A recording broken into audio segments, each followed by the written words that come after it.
So, I grew up during the PS3 and Xbox 360 era. While I personally had a PS2 and a 360, two of my favorite consoles to date, they were home to many of my favorite franchises: Mass Effect, Assassin's Creed, Saints Row, Dragon Age, the Elder Scrolls series. The writing, the gameplay, the graphics, they were all so good. I was so spoiled. There was so much to do, there was so much to talk about, so many NPCs to talk to, romance, mechanics, things to upgrade. I remember getting to Saints Row because they had released it on Games with Gold. This was probably the best money that my mom spent in my late childhood because goddamn, Xbox Live Gold knocked it out of the park. It also got me into Formula 1, which I started with Formula 1 2013, and that was so good. The game is also now insanely expensive, so like, good fucking luck, F1 fans. But my point is, these games were all so good, and there was so much to do in them. There was so much content, there's teams behind them, there were regular releases for the consoles, and new games for the consoles, yada yada yada. I want to talk about an older era of games. One many my age won't know about, but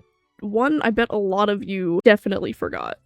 It is September 1972. The Magnavox Odyssey was the first commercial home video game system. The hardware was initially designed by a small team, and Magnavox sold 69,000 units.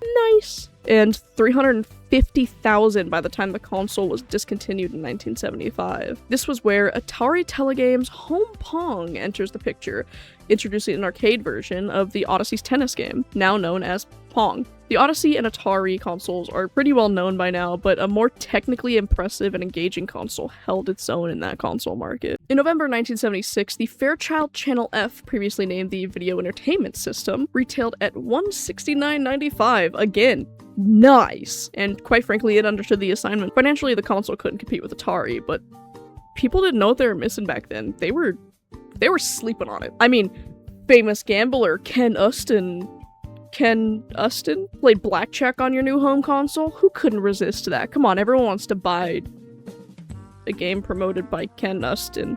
Sorry, I have no idea who that is. I was born yesterday. The Channel F launched with only about 22 games, 165 fewer chances to get some fucking slop compared to the Atari, and it's 187 games. It was the first console to be based on a microprocessor and to use interchangeable ROM cartridges, branded video carts, instead of having games built in. They had like 2 pixels and 3 colors to work with, but by god did they make games. Some of my favorite games on the console we actually played here on stream. While their best-selling game was Video Kart 17, you know, everyone's favorite game, the one everyone knows, Video Kart 17.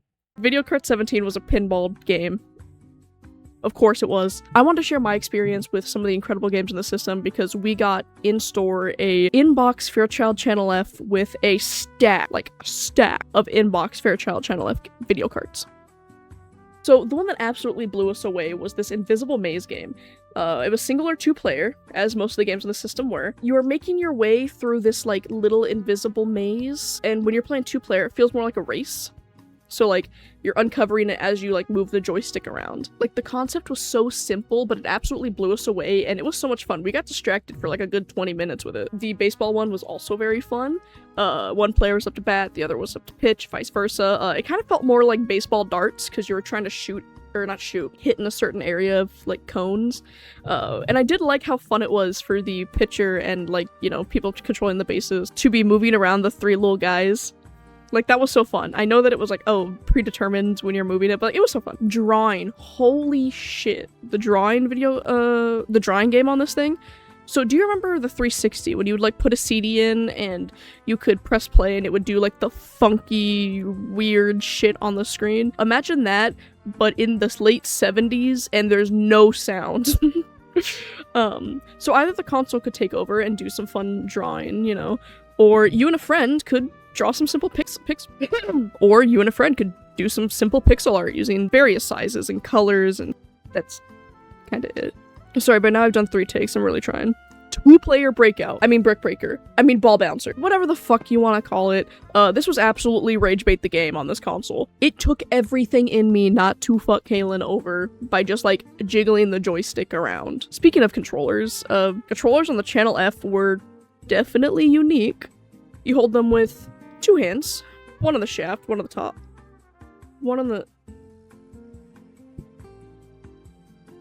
Anyways, you use 2 hands. You can move in any direction. You can move forward, backwards, left, right, diagonally, you could twist it, you could pull it, and I feel really dirty. Why were we like fondling the controllers? Oh, and the controllers were directly connected to the console, so good fucking luck if you break them. At least the console came with this sleek little cover for the controllers. It had the wood grain, it had that signature plastic. The company also released the Channel F System 2.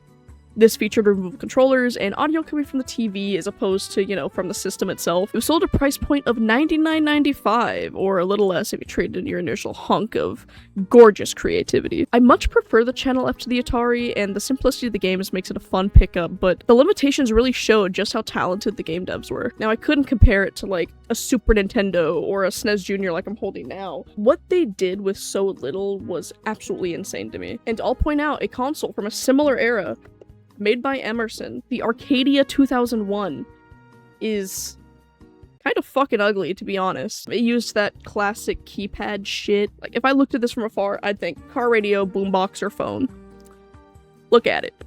Hey, but at least AV was still built in. But yeah, I want to give a huge thank you to all of our patrons, and consider supporting us if you'd like any of the behind-the-scenes content. If you're a Dungeon Master, we also have free maps on there, and we're Silver Canon. We're a local game store out in Baltimore. If you're local, come out. If not, you can check us out on all the various things and support us online. You can check out our eBay shop, our website, our Instagram, our Facebook, our YouTube, our Twitch. All the things that I also handle. And you know what? Happy Pride Month. This should be out before the end of Pride, so hope you guys are having a good time. I know I am. Happy Pride Month to me. Get to see my girlfriend later.